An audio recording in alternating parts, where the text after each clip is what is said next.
You've probably heard the phrase that your mind shapes your reality. But the thing is, it's not this two-step process, right? Like step one, my mind wants there to be a lot of money in front of me. So step two, a lot of money becomes my reality. How it really works is your mind, your mindset, the way you view the world, what starts up in here affects how you navigate life, how you make decisions, what you choose to do and not do, yada, yada, yada, until you finally get to your reality. So that phrase that your mind shapes reality, it is loosely inspired by quantum physics. But the good news is that you do not need to understand science or quantum physics to know that toxic money thoughts can seriously block your ability to build the wealth that you deserve. Those toxic thoughts translate into different paths in life that do eventually lead to your reality. In this video, I am going to break down 5 common toxic thoughts that could be holding you back. And at the end of the video, I'm going to share a few practical tools to help you start flipping your script and build a better money mindset. Toxic thought number 1. I'm just not good with money. According to a 2024 survey reported by the New York Post, 28% of Gen Z say that they lack confidence in their financial abilities. That actually surprised me because I felt like Gen Z knows how to navigate the internet, they know how to learn, but I guess learning about money doesn't always translate into financial confidence. But let's be real. This mindset of feeling like you're bad with money, that can show up in every generation. Doesn't matter your age. I hear it all the time with clients from different age groups, and it's a thing. Where does this thought come from? Well, this belief that I'm just not good with money, it's often shaped by several different factors. That's what you're going to see as the theme in this video. It's not like one thing causes you to have these thoughts. It's usually a mix. It's this concoction of experiences, learnings, things you didn't learn throughout your lifetime that lead to these different thoughts and narratives. But here are some examples. Feeling like you're just not good with money can come from a lack of financial education, from repeated negative money experiences. Maybe you're good at bouncing back from things that drain your finances, but then they keep happening again and again. It can also come from cultural narratives or family narratives like, we're just bad with money. Or, like for many people, there are households where money was taboo. So this thinking of feeling like you're not good with money, it can slowly creep in to become part of your identity, like a label that you wear without even realizing it. So if it's not obvious, let me tell you why it's toxic. If you feel this way, if you truly believe this, it ends up reflecting a fixed mindset. It aligns not being good with money with your identity. And if you believe something is part of your identity, most times you're going to believe that that is set in stone. When in reality, it's an insecurity. It's tied to fears that you have. It's tied to a lack of skills or ability that you can learn, but now you might not think you have the capabilities. So long story short, if you think you're just not good with money, you might never try to improve, because why would you try if you're just not going to be good at it anyway? So that's one of the biggest downsides of this particular toxic thought. You might avoid learning, making actual decisions with your finances, and taking actions simply because you've decided that it's not for you, you're not capable, etc. And sometimes you might not think that outright about yourself, but it could be a narrative that pops in once in a while that can still affect the way you make financial decisions in your life. So let's talk about what's actually true. Money is a skill. Anyone can get better with managing money and even building wealth if they have the right practice, the right support, and the right tools and resources. And beyond the practical and technical aspects of being better with money, something else that's true is that your relationship with money can change. Even if you've had a rocky relationship with money in the past, it's possible to improve that and to become good with money and confident with money. So here's one way to reframe that belief that you're just not good with money. Reframe it to, I am learning as I go, and I continue to get stronger, and I continue to become more knowledgeable over time. Toxic thought number 2, I don't deserve to be wealthy. A 2023 survey from Principal and Her Money revealed that only 45% of women say that they feel confident about managing their finances, compared to 58% of men.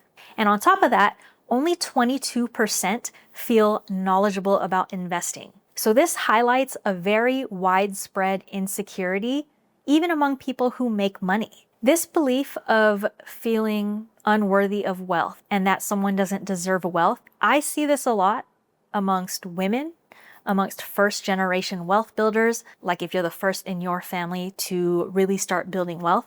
And I see it a lot with people from historically marginalized communities. We won't get into in this video why that is a thing, but I just want you to know that in many instances, it's not your fault. But you can take control and start to reframe that narrative so that you can feel and believe that you're worthy of wealth, which is something you need to unblock if you actually want to build wealth. So the thing about this one, and actually a lot of the toxic thoughts on this list, is that they don't always show up as these loud statements. They're not always these things that you say in your head or you say out loud. Sometimes it's very subtle. For example, maybe you do believe that you deserve wealth, but at the same time, do you ever undercharge people for services or products? Do you avoid investing? Do you not ask for raises or promotions because it's scary? Or do you ever just feel uneasy about having success financially? Any of those things are subtle ways of fitting into that narrative that you're not deserving of wealth. Even if in your head you feel like you deserve it, sometimes things are more deeply rooted and more subconscious. Where does this thought come from? Again, like the first toxic thought we covered, these beliefs come from all sorts of different places. It's usually not one thing causing this narrative, but let's talk about some examples. It's common to see the belief that someone feels unworthy of wealth if they have internalized shame or if they simply have low self-worth. So think family dynamics or cultural messages that they received throughout their lives. For example, money changes people. Or we don't need much to survive. Or we're not like those wealthy people, like we're better than them. Those messages can feed into a dynamic that maybe it's not that I don't deserve wealth, but maybe I don't even want to be classified as wealthy. So like I said, it's not always obvious where these narratives come from. Another place that this particular thought can come from of not being worthy of wealth is systemic exclusion. It wasn't till about 50, 60 years ago that women could open their own bank accounts and be part of the financial system without a man. That's just one example. There are other systemic things at play that prevent people from building wealth and taking advantages of privileges that other people have had for longer. And finally, religious narratives or even moral narratives can help steer people into thinking that they don't want wealth, that they're either unworthy of it, undeserving of it, or don't want to associate with it. So think about those narratives that associate wealth with greed. It paints a negative picture on wealth and could be a reason, consciously or subconsciously, that you steer away from wealth. And one thing that I want to note is sometimes it's not just about dollars. It's not always about dollar figures or how big your net worth is. Sometimes feeling worthy of wealth can simply be tied to whether or not you feel worthy of financial security and ease and peace of mind. Here's why this thought is toxic. If you don't believe you deserve wealth, consciously or unconsciously, you might block yourself from receiving it. So that could look like staying underpaid, self-sabotaging, or avoiding opportunities that could really grow your income or your assets. So if this is something you think you might be dealing with, here are some truths. You don't have to earn worthiness. I want you to know, if no one else has ever told you, that you are worthy of building wealth. You're worthy of living well, having a nice quality of life, and for using money in a way that aligns with your values, without judgment from other people on how you make your financial decisions. Another truth is that wealth doesn't make you selfish. Wealth can make people selfish and greedy,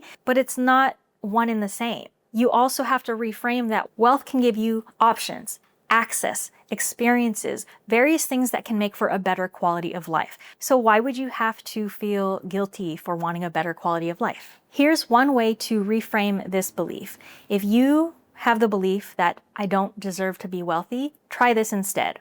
Wealth gives me freedom and allows me to support myself and other people that I care about. And I am worthy of having that, period. Toxic money thought number 3, if I ignore it, it'll go away. In a consumer research study from MX Technologies, they say that 1 in every 4 consumers actively avoid their finances in some way. Specifically, 33% of Gen Z and 28% of millennials say that they are living in this state of financial avoidance. And this one shows up more than people actually like to admit. Sorry, there's a fly buzzing around me. Think about it. Have you ever procrastinated on checking your statements or opening bills or looking at your budget, just hoping that it's going to sort itself out or just not wanting to think about it? If not, then you're in a great place. But a lot of people have gone through phases of this. So I do want to normalize it as a thing, but I also want to empower you to move away from financial avoidance if you think that it's something that you deal with. Where does this thought come from? Ignoring things is often rooted in financial anxiety or what is called avoidance coping. Avoidance coping is a common emotional defense mechanism in which people ignore a problem because facing it feels overwhelming or shameful or just some negative feeling that they don't want to feel. So in order to cope with the problem, someone might just go ahead and ignore it. Now you're probably starting to see a theme here.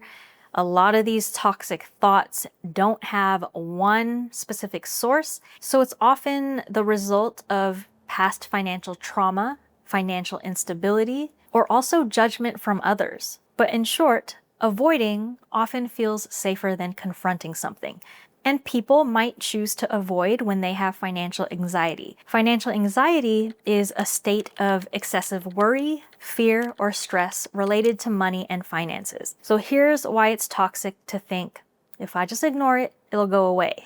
I hope it's kind of obvious, but the longer you avoid your finances, the harder it becomes to take control. If you avoid, you're going to be stuck in stress and uncertainty, and that can lead to so many negative practical elements of finance. That could be missing payments, messing up your credit, getting overdraft fees, paying for things you don't want to be paying for, dipping into your savings or your investments, or major inaction, like not paying off debt, not saving, or not investing at all. So financial avoidance can become a cycle, and unfortunately, it's not just this regular old cycle that if you ignore it, it gets a little worse. If you ignore it, it gets a little worse. The problem with financial avoidance is that, like money, it is a cycle that can compound, right? The longer you ignore it and avoid the things that need fixing, the bigger mess there is to fix later on. So let's talk about some truths. Rather than avoiding things financially, you need to know that clarity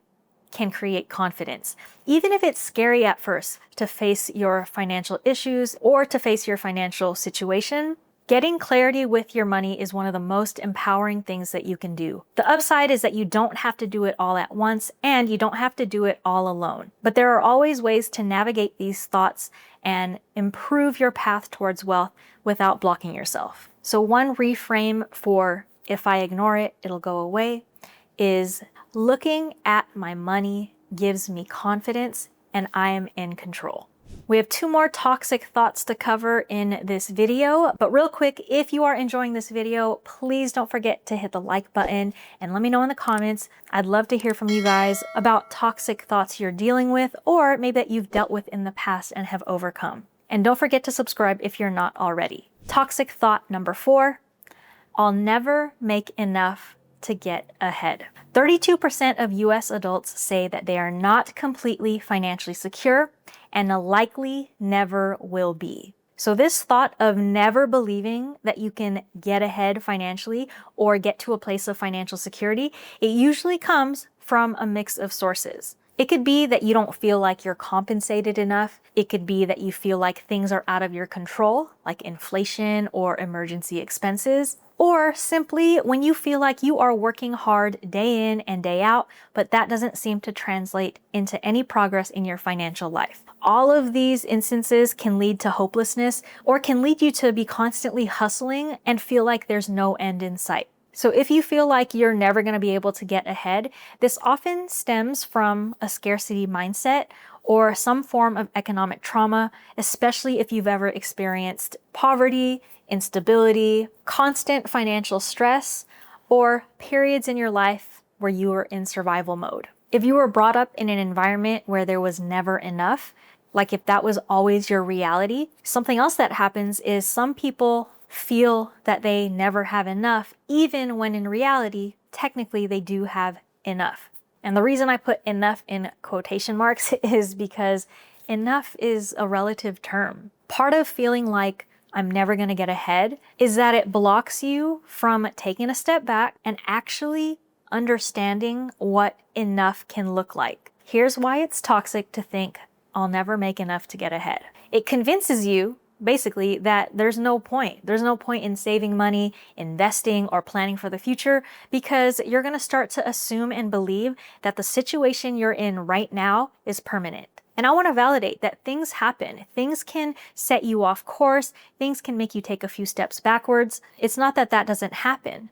But if you start believing that you can never get ahead, that can become your reality. You might consciously or unconsciously stop looking for new income opportunities. You might stop negotiating for more. You might stop doing those small, tiny steps and actions that are going to lead to long-term wealth.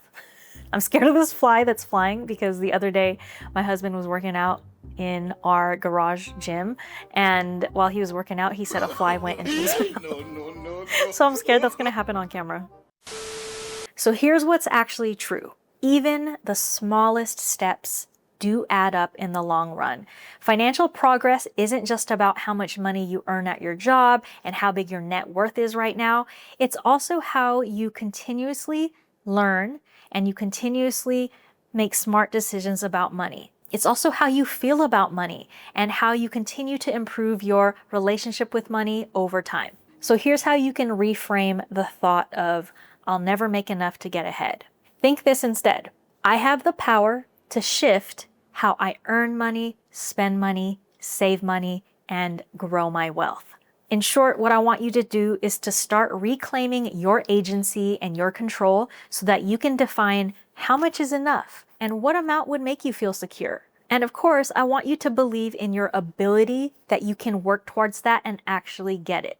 All right, on to the last toxic money thought on the list that often keeps people broke, and it is this: money is bad, greedy, or corrupt. A 2025 New Republic poll found that 72% of Americans believe that the rich have too much, and 66% of people think that the ultra wealthy aren't paying enough in taxes. You take all of this together, and there's a strong indicator that there is a moral judgment tied to wealth and financial systems. Now, I'm not denying it. You can hate capitalism. You can dislike many rich people, like specific rich people who you feel don't do enough for the community and the greater good. But it goes back to something we talked about earlier in the video. If you equate money to bad and greedy and corrupt, and you don't feel like you're a bad, greedy, or corrupt person, you are basically distancing yourself from money. And money is not inherently good or bad.